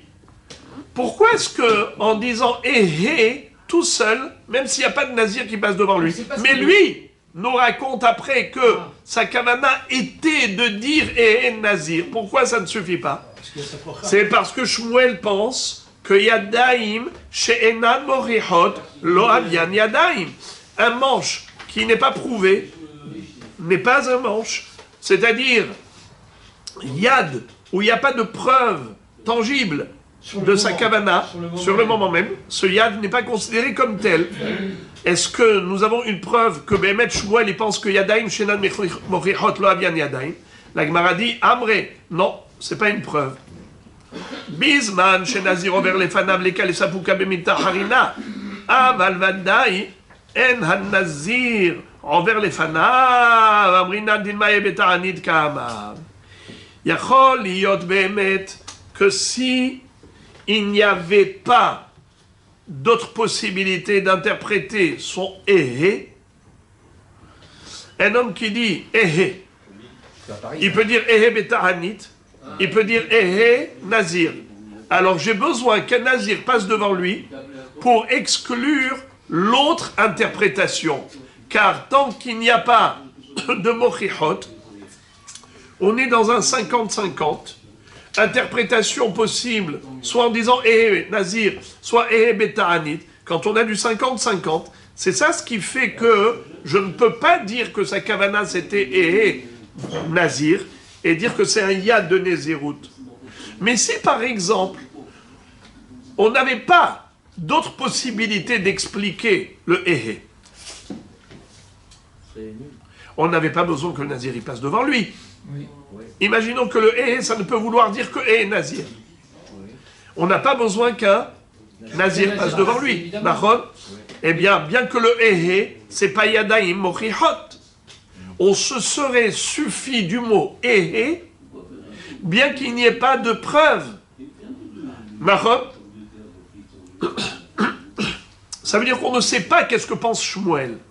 Au niveau de ce débat, est-ce que Yadaim, Shenan Morichot, Avian Yadaim, Olo Avian Yadaim, je peux très bien dire que Shmuel pense que Yadaim, Shenan Morichot, Avian Yadaim. Alors pourquoi est-ce qu'à propos du Nazir, il a exigé que le Nazir passe devant lui? Parce qu'il dit, ici, si on n'a pas le Nazir qui passe devant, si on n'a pas les Morichot, alors je tombe dans un safek. J'ai un dilemme. Qu'est-ce qu'il veut dire en disant le mot Ehe? Ehe Beta'anit ou Ehe Nazir? Il n'y a pas de raison de dire plus Ehe Nazir que Ehe Beta'anit. Voilà pourquoi la Shmuel a exigé, Morichot, qu'il y ait ici une preuve qu'il y a un Nazir qui passe devant lui. Parce que sinon, on a du 50-50. Mais sinon, si on n'avait pas ce dilemme, bien que le mot, c'est juste un seul mot, il n'y a pas une phrase complète, bien que les Yadaïm ne sont pas Morichot, peut-être que pour Shmuel, ça suffit. Alors, pourquoi ici, on avait besoin du Nazir qui passe devant lui? C'est pas parce que Shmuel, il pense que Yadaïm, Shenan Morichot, lo Avian Yadaïm. C'est que tout simplement, ici, le Ehe, étant donné qu'il y a deux possibilités de l'interpréter, voilà pourquoi je n'avais pas de possibilité de dire qu'il veut dire Ehe Nazir s'il n'y avait pas un Nazir qui passait devant lui. La Gemara dit, ok, j'ai compris maintenant. Toda Rabba, j'ai compris la Mishnah. Ehe, pourquoi ça veut dire Ehe Nazir? Parce qu'il y avait un Nazir qui passait devant lui. Ok. Mais même s'il y avait un Nazir qui passait devant lui, pourquoi tu dis que c'est Yadot Nézirut et ce monsieur voulait dire je serai comme lui Nazir? Mais peut-être qu'il voulait dire Ehe dans le sens je m'engage à apporter les korbanot au profit de ce Nazir. On a déjà appris dans ma secrète Nedarim, mais on le voit ici maintenant, un étranger qui n'est pas Nazir peut offrir les korbanot au Nazir même s'il n'était pas Nazir. Ouais, mais là... Vedilma, les potros, min korbanotav ka'amar, qui te dit que ce monsieur voulait être vraiment Nazir? Peut-être qu'il voulait juste apporter les korbanot à la fin de ce Nazir-là qui vient de passer. Mais il n'avait pas besoin de le dire alors. Qui? S'il veut porter les corbanotes, il n'a pas besoin de dire... Non, il s'engage. Sûr. Il s'engage, il oublie. Bien sûr. Il qu'il s'engage. Il dit, Oui, mais pas au moment où le Nazir y passe. Bah si. Mais justement, c'est pour lui, c'est au profit de celui-là. Ouais, non. Celui-là. La Gemara dit des cas Belibo. Qu'est-ce que ça veut dire? Il a pensé. Un homme qui a dit, après, voici quelle était ma kavana. Ça veut dire que il y avait un Nazir qui est passé devant lui. Il a dit Ehe. Alors, et après, il nous explique, il dit, je ne voulais pas dire Ehe par rapport à ses corbanotes, j'ai voulu dire Ehe dans la kavana d'être Nazir comme lui. Et Achima il est Memra. Dans ce cas-là, quel est le Hidouche? Le Nazir est passé devant lui.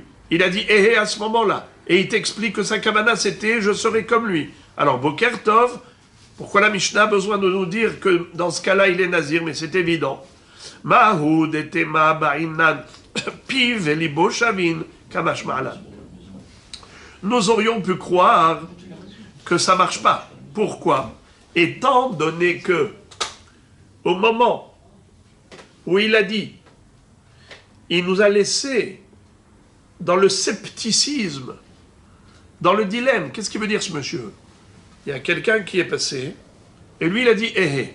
Il y a deux possibilités. Soit Ehe, Nazir, soit Ehe, les korbanot, Nazir. Soit j'apporterai les korbanot de ce monsieur, je lui offrirai ces korbanot à la fin de sa Néziroute, soit il voulait dire Ehe, Nazir comme lui. Le mot Ehe n'est pas clair. Il n'est pas déterminant. J'ai besoin qu'il m'explique par la suite. Eh bien, j'aurais pu penser que, au cas où le langage n'est pas clair et il a besoin d'une interprétation par la suite, j'aurais pu penser que ce n'est pas un langage de Nézirut. Car la Torah dit Ishki afli lindor neder nazir nazir lachem. Un homme, quand il parle, il faut qu'il dise quelque chose qui est clair, qui est explicite. Précis. C'est comme ça que j'aurais pu penser qu'un terme qui n'est pas précis n'est pas un terme de Nézirut. Eh bien, c'est ça le chidouche. Étant donné que il y a déjà deux facteurs. Premièrement, parole, éhé. Deuxièmement, circonstance. Un nazir est passé devant lui. C'est vrai que j'ai encore un dilemme. Il a la possibilité, ce monsieur, a posteriori, de venir et de m'expliquer ce qu'il voulait dire dans cette parole. J'ai une parole et j'ai des circonstances.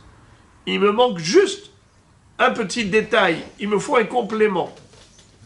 Eh bien, il peut même, après coup, venir m'expliquer et me dire, voilà ce que je voulais dire. Et donc, je considère cette parole comme étant une parole de Yadot Nedarim, et ce monsieur est nazir. Mais s'il n'explique pas, S'il n'explique pas, eh bien, on reste dans une parole qui ne veut rien dire. qui ne veut rien dire. On termine. Ehenae nazir. Je serai beau. Eh bien, dans ce cas-là, il sera nazir. Ça Nachon. dépend. Alors, la Gemara pose la question, elle dit Vedilma enae lefana bemitzvot. Qui te dit que sa kavana, c'est de s'embellir devant Dieu au travers de la mitzvah de Nézirut? Je serai beau devant Hachem en ayant pris sur moi cette mitzvah d'être nazir. Qui te dit? Vedilma etnae lefana bemitzvot. Il y a plein de mitzvot qu'il faut accomplir avec embellissement, ce qu'on appelle Hiddo Mitzvah, Kedetania, Ze'eli ve'anveu. Qu'est-ce qu'on apprend du Passouk, de la Shira? Quand Ram Israël on dit, c'est mon Dieu, je l'embellirai, qu'est-ce que ça veut dire? Ena elefanav be mitzvot, je vais embellir les mitzvot. Erese elefanav sukana'a, lulav na'e, tzitzit na'a. Je vais fabriquer une belle souka, un beau lulav, un beau tzitzit. Echtov lefanav sefer Torah na'e, un beau sefer Torah. Vekrachenu beshiraim, je vais l'envelopper avec un très beau me'il, un beau argaz. Beshiraim naïm. C'est peut-être ça la kavana de ce monsieur qui a dit je vais m'embellir devant Hachem. Amar Shmuel shetafuz bese'aro ve'amar enae. Shmuel nous dit il s'agit du cas où il tenait ses cheveux et il a dit je vais m'embellir. Voilà. Alors là, C'est nazir. sa kavana, Nazir. c'est d'être nazir, de s'embellir avec la mitzvah Nézirut. La Gemara a dit Nézira, milta de avera, ve'amrinan le na'e. Comment tu peux dire je vais m'embellir devant Dieu en devenant nazir? Mais être nazir, c'est une avera. D'ailleurs, c'est écrit dans Masechet Nedarim que quelqu'un qui disait par exemple Kenidre Rechaim, Nadar ben Nazir ou Bekorban. Vous vous rappelez? Nézirut, c'est une avera. C'est les Rechaim qui deviennent Nazir. Et d'ailleurs, on va voir la raison de Rabbi Eliezer HaKappar. Tout de suite. Nachon. Alors, comment tu peux dire je vais m'embellir devant Dieu? Au contraire, tu vas t'enlaidir devant Dieu. En devenant Nazir, c'est comme les Rechaim qui font des Nedarim. La Gemara répond oui. On peut tout à fait en effet comprendre qu'il y a un embellissement, même d'après Rabbi Eliezer HaKappar.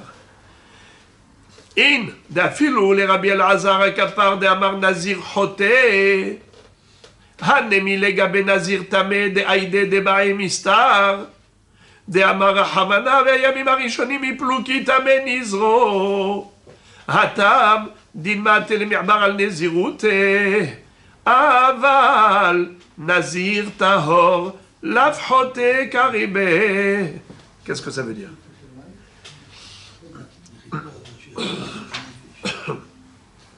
Rabbi Eliezer HaKappar avait dit que celui qui est nazir doit apporter un korban hatat à la fin de la Nézirut. Qu'a-t-il fait de mal? Qu'est-ce qu'il a fait de mal? Eh bien, tsi'er atzmo minayayin. Il s'est infligé une mortification. Il s'est privé du vin.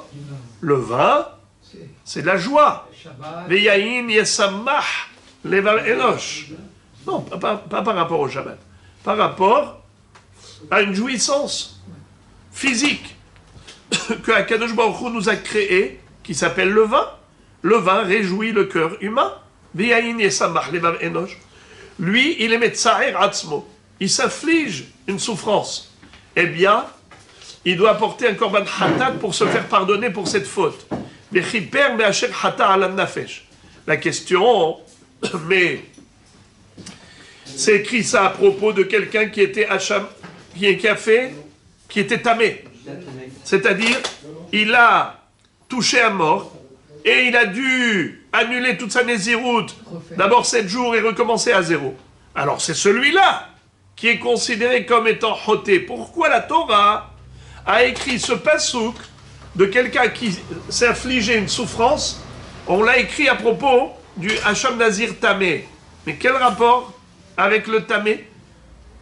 Le pasouk Vechiper Masher Hatal An-Nafesh, ça aurait dû être écrit à la fin de la Nézirut, dans le Korban Hatat de la fin de la Nézirut, pas le Hacham Nazir Tamé de quelqu'un qui est devenu Tamé. La réponse, c'est que quelqu'un qui est devenu Tamé, il regrette sa Nézirut. Par exemple, quelqu'un qui s'est infligé une souffrance de 30 jours. Imaginons qu'il a voulu arrêter son addiction à l'alcool. Imaginons qu'il a voulu justement s'entraîner à dominer sa passion par rapport à toutes sortes de domaines. Eh bien, c'est quelqu'un de kadosh. Le problème, c'est que si jamais il est devenu tamé et que maintenant sa période de Nézirut s'est prolongée, parce que lui, par exemple, pensait être 30 jours, et voilà que maintenant il a touché un mort après 20 jours. Il doit recommencer à 0. Ça devient 50 jours. 50 jours, lui, il ne s'attendait pas à cela. Alors, ça devient une souffrance. Pour lui, ça devient vraiment une souffrance. Parce que psychologiquement, il ne s'y attendait pas. Il n'était pas prêt. Là, on peut considérer ça comme une souffrance. Mais sinon, au contraire, il est kadosh. Comme qui? Comme l'histoire de Shimon HaTzadik. Shimon HaTzadik a dit « Je n'ai jamais mangé de la viande du korban Hacham Nazir Tamé, d'un nazir quelconque. Juste de celui qui était venu du sud d'Israël. Et je l'ai vu très beau, des beaux yeux, belle chevelure. Je lui ai dit, mais mon fils, pourquoi tu as pris sur toi l'engagement d'être nazir? Tu vas devoir te raser la tête. Tu vas perdre ces beaux cheveux. Qu'est-ce qu'il m'a raconté? Il m'a dit, j'étais berger du troupeau de mon père. J'ai été pour abreuver le troupeau. Et voilà que Yetzarara est venu m'agresser, m'attaquer. Parce que j'ai vu ma silhouette miroiter dans l'eau, j'ai vu que j'étais beau. Eh bien, Yetzarara m'a dit, va éclate-toi. Moi, je lui ai dit, si c'est à cause de cette belle chevelure que tu veux me pousser à la faute, je vais te raser dans un cadre de mitzvah. Quand est-ce qu'on a une mitzvah de se raser la tête? En devenant nazir. À la fin de la Nézirut, eh bien, on doit faire la boule à 0. Rabbi Shimon HaTzadik se lève, il embrasse sur son front et lui dit Kamocha irbu nozre Nézirut b'Israël ve'alecha omer hakatuv ishki afli lindor neder nazir le'azir lachem. Il a dit pourvu qu'il y en ait beaucoup comme toi au sein d'Israël. Cet homme-là, il s'est dit Shimon HaTzadik, c'est sûr qu'il n'a pas regretté la Nézirut. Parce que tous les autres Nézirim, quand ils voient que ça s'allonge, que ça se prolonge de trop, ils regrettent leur Nézirut. Et alors? C'est comme si ils avaient fait un Tarat Nedarim. C'est comme si leur Nézirut, elle était annulée rétroactivement. Et donc c'est comme si les corbanotes qu'ils apportent, c'est des corbanotes profanes. Parce qu'ils ne sont pas nazirs. Comme s'ils n'étaient pas nazirs. Donc ils disaient, je ne veux pas manger de la viande d'un tel korban qui donne l'impression d'être Houlin Ba'azara. Et celui-là, j'ai vu que c'était tellement sincère, tellement profond, tellement sérieux comme démarche, eh bien, lui, j'étais sûr qu'il n'a pas regretté. Lui, c'est un kadosh. Kadosh et Gadel Pera. Il y en a un qui s'appelle Choté. Metzaer Atzmo Minayain. Mais il y a celui qui est kadosh. Tout dépend de la personne. Donc voilà comment on a terminé le sujet. Ochim Tiyou.